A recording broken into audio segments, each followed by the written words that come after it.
नमस्ते सदावत्सले मातृभूमि।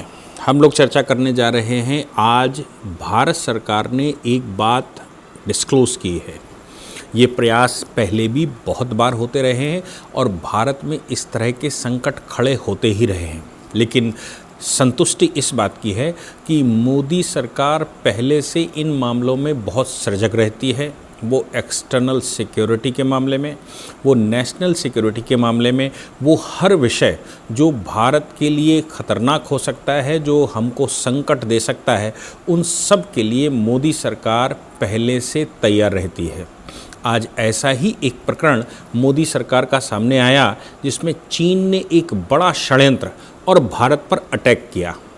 अटैक बहुत प्रकार के होते हैं, उसमें इस प्रकार का जिस प्रकार का आज अटैक भारत के ऊपर किया, वैसे अटैक बहुत कम देश कर पाते हैं। हालांकि भारत के पास भी वैसी कैपेसिटी है, लेकिन जनरली अमेरिका, रशिया और चीन, भारत, ये कुछ कंट्री हैं जिन पर इस प्रकार के अटैक करने की क्षमता है और ताकत है।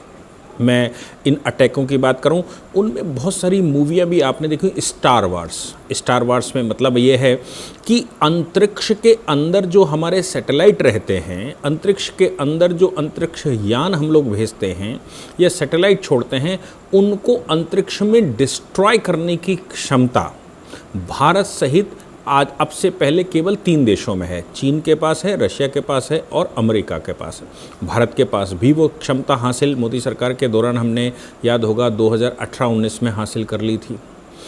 उसके अतिरिक्त देश के अंदर जो आपका पूरा सिस्टम है, चूँकि अब कंप्यूटराइज्ड हो चुका है, सारा सिस्टम कंप्यूटर से चलता है। बड़े बड़े सर्वर हमने लगा रखे हैं, बड़े बड़े कंट्रोल रूम देश में बना रखे हैं। अब उन कंट्रोल रूमों में क्या क्या कंट्रोल होता है, बहुत सामान्य सी जानकारी उसमें हमको चाहिए होती है। जैसे हमने परमाणु संयंत्र लगा रखे हैं कहीं, वो कंप्यूटराइज्ड चालित होते हैं। उनमें यूरेनियम है या थोरियम है या प्लूटोनियम है, जो भी भरा हुआ है वो कंप्यूटर से बैलेंस होता है। उनका जो एक्सप्लोजन होता है, उनका जो एकत्रीकरण होता है, उनका रख रखाव होता है, सब कुछ कंप्यूटर से रहता है। इसके अतिरिक्त आज बिजली का जो उत्पादन और डिस्ट्रीब्यूशन है वो भी कंप्यूटराइज्ड होता है।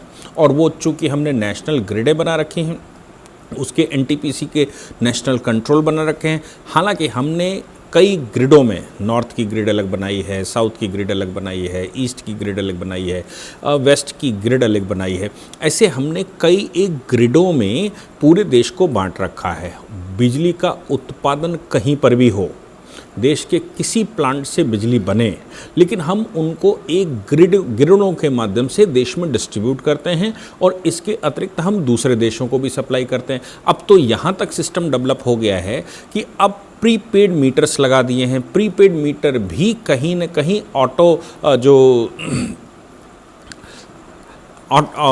क्या बोलते हैं, सिस्टम से उसको कंट्रोल करते हैं। अब इन सिस्टमों से जैसे पैसे ख़त्म हो जाते हैं, वैसे ही बिजली अपने आप कट जाती है और जैसे ही वहाँ पर पैसे जमा होते हैं, कंप्यूटराइज तरीके से बिजली ऑन भी हो जाती है। तो आप समझ सकते हैं कि इन फील्डों में अब भारत कहाँ पहुँच चुका है। अब ये जो रहता है, ये भी चूँकि क्लाउड पर इकट्ठा होता है, चूँकि कहीं ना कहीं सर्वर पर इसका एक सिस्टम पड़ा होगा, तो इन सर्वरों पर हैकर्स हमले करते हैं। भारत में इस तरह का हमला एक हुआ आज, और इस बात को केवल इतने से नहीं कहा जा सकता कि हमला हुआ। भारत के मिनिस्टर ने इस बात को स्वीकार किया। आर.के. सिंह ने एक जवाब देते हुए कहा कि हाँ, भारत पर एक साइबर हमला हुआ है, हमारी रक्षा प्रणाली पर हमला हुआ है और चीन के कई एक हैकर्स ने चीन की तरफ से लद्दाख के आसपास के इलाकों में जो पावर ग्रिडें लगी हुई हैं, उनके इलेक्ट्रिसिटी सिस्टम को हैक करने की कोशिश की। और इसके अतिरिक्त बहुत सारे और जो देश में ग्रिड लगे हुए हैं, उन ग्रिडों में उन्होंने हमला करने का प्रयास किया। केवल ये बात इनसे ही नहीं, आगे बात जहाँ तक निकली, आर के सिंह ने ये भी कहा कि हमने 2018 में साइबर सिक्योरिटी बहुत मजबूत कर ली थी, हमें पता था कि देश में इस तरह के हमले हो सकते हैं, हमारे पास इनपुट्स थे, इसलिए हमने वो करके रखा था। गलवान के दौरान जिस समय हमारा कॉन्फ्लिक्ट चल रहा था, उस समय इस प्रकार के कई प्रयास हमारी ग्रिडों पर हुए थे और जिनको हमारे एंटी हैकर्स ने डिस्ट्रॉय किया था। साथ में उन्होंने जो दूसरी बात निकल कर आई कि अमेरिका स्थित एक साइबर सिक्योरिटी ग्रुप ने दावा किया है, उसी बात पर यह प्रश्नोत्तर चल रहा था। उस ग्रुप ने कहा एक बड़े साइबर जासूसी अभियान में चीन से जुड़े साइबर ग्रुपों ने उत्तर भारत में कम से कम 7 भारतीय स्टेट लोड डिस्पेंस सेंटर्स पर निशाना बनाया था, 7 पर। और साथ में उन्होंने कहा कि इन मामलों में जो अमेरिका में जो ये फ्यूचर ग्रुप है, इसने भी कहा कि स्टेट लोड डिस्पेंस सेंटर उत्तर भारत में रियल टाइम ऑपरेशन के जरिए बिजली कंट्रोल और डिस्पेंस में अहम भूमिका निभाते हैं। इस पर हमला करके चीन इसको हैक करना चाहता था और हैक करके भारत में बड़ी बिजली संकट पैदा करना चाहता था। ये कोई नई बात भारत में नहीं है। आपको मैं एक बात याद दिलाता हूँ, आपको याद होगा कि 30-31 जुलाई सन 2012 मनमोहन सिंह जी की सरकार हुआ करती थी। देश में एक बड़ा बिजली संकट 2 दिन आया था, जिसमें नॉर्दर्न ईस्टर्न ग्रिड हमारी फेल हो गई थी, या कई एक ग्रिडें फेल हो गई थी। 14,000 मेगावाट बिजली अफेक्टेड हो गई थी। इससे भारत में लगे हुए कई एक प्लांट जहां से हम बिजली पैदा करते थे, जैसे हम सिंगरौली की बात करें, हम रेहंद की बात करें, हम दादरी के प्लांट की बात करें, हम औरैया उत्तर प्रदेश के प्लांट की बात करें, अंता की बात करें, बदरपुर की बात करें, यहाँ पर कहीं 2,500 मेगावाट, कहीं 2,000 मेगावाट, कहीं 600 मेगावाट को कुल मिलाकर 14,000 मेगावाट बिजली जिसका कंट्रोल एनटीपीसी के पास रहता है, वो ग्रिडें फेल कर दी गई थी। मनमोहन सिंह सरकार उस समय उसको कंट्रोल नहीं कर पाई थी। हालांकि इस मामले में महाराष्ट्र इलेक्ट्रिसिटी रेगुलेटरी कमीशन के चेयरमैन ने स्टेटमेंट भी दिया था। उस समय आईआईटी कानपुर के रिप्रेजेंटेटिवों ने की एक कमेटी बनाई गई थी, इस कमेटी ने उस पर इन्वेस्टिगेशन भी किया था। लेकिन इन बातों को 2012 के उस समय वो सरकार 2012 की थी। आज मोदी सरकार जितना कंप्यूटराइज सिस्टम पर या जितना इलेक्ट्रॉनिक्स पर, जितना सिस्टम पर खर्च कर रही, उससे ज़्यादा वो एंटी हैकिंग पर खर्च करते हैं ताकि भारत का डेटा सुरक्षित रहे। इसीलिए आपको याद होगा कि आईटी मिनिस्ट्री लगातार रूल्स बना रही है, चाहे वो साइबर सिक्योरिटी के रूल्स हों, चाहे वो तमाम तरह की वेबसाइटें चलाने का हो, चाहे वो एंटी हैकिंग प्रशिक्षणों की बात हो। इस पर एक बड़ा धन खर्च किया जा रहा है। मैं आपको बताऊं कि आप 2 दिन के लिए, अब अगर ऐसे 2 दिन बिजली कहीं गायब हो जाए हमारे देश में, तो आप समझ सकते हैं कि देश कितने बड़े संकट में खड़ा हो सकता है।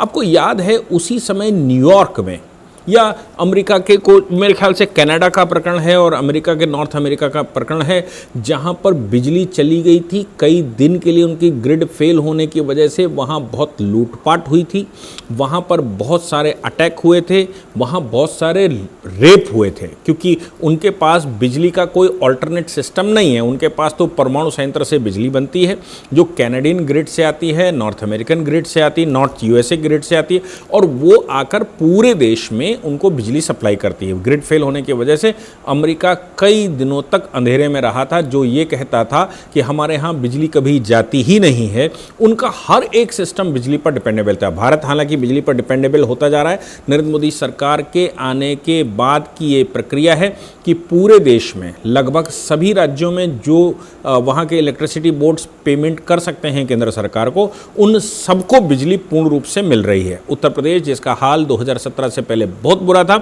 वहां पर भी अब 22 से 23 घंटे, और कुछ राज्यों में तो कुछ डिस्ट्रिक्ट्स में से महानगरों में 24 घंटे बिजली मिलती है। कभी 10-5 मिनट के लिए जाए तो जाए। ये बिजली हमारे यहाँ जैसे जैसे मोदी सरकार आई, और मोदी सरकार ने बिजली का उत्पादन ही केवल नहीं बढ़ाया, सौर ऊर्जा से बिजली बढ़ाई, लेकिन ये सब कुछ ग्रिड के माध्यम से चलता है। इसलिए अब हमारे पास जो सिक्योरिटी सिस्टम है, जो हमारे पास मिसाइलें हैं, जो हमारी एंटी गाइडेड मिसाइलें हैं, एंटी मिसाइल सिस्टम हैं, उन सभी में बहुत बड़े स्तर पर बिजली का उपयोग होता है। मैं ये नहीं कह रहा कि सब में बिजली का उपयोग होता है, लेकिन बड़े स्तर पर बिजली का उपयोग होता है जिनसे ये कंप्यूटराइज सिस्टम मैनेज किया जाता है। अगर इन ग्रिडों पर हमला होता है, इन ग्रिडों को फेल कर दिया जाता है 2012 की जुलाई के जैसे, तो आज बड़े सेंसिटिव सिचुएशन में भारत खड़ा हुआ है और इस सेंसिटिव सिचुएशन को कंट्रोल करना बहुत मुश्किल हो जाता। इसलिए साधुवाद कहना चाहिए केंद्र की आज की सरकार को कि वो केवल सशस्त्र बलों के माध्यम से नहीं लड़ रहे, वो केवल एयरफोर्स, नेवी और कोस्ट गार्ड या आर्मी से नहीं लड़ रहे, वो उन सिक्योरिटी सिस्टम से भी लड़ रहे हैं जिनको आप स्टार वॉर्स कहते हैं, जो बैठे बैठे कंप्यूटर से हैक करके युद्ध किए जाते हैं और कंप्यूटर से हैक करके वायरस छोड़े जाते हैं और कंप्यूटर्स को दूसरे कंट्रियों से कंट्रोल करके उन देशों में अफरा तफरी मचाकर उन देशों में माहौल ख़राब किया जाता है। उन देशों में कभी कभी अंदर आंतरिक युद्ध भी हो जाते हैं। मुझे लगता है कि ये सब कुछ, जो कुछ भी सरकार कर रही है, जो इन्वेस्टमेंट कर रही है, वो काबिल तारीफ़ है। जय हिंद, जय भारत, वंदे मातरम।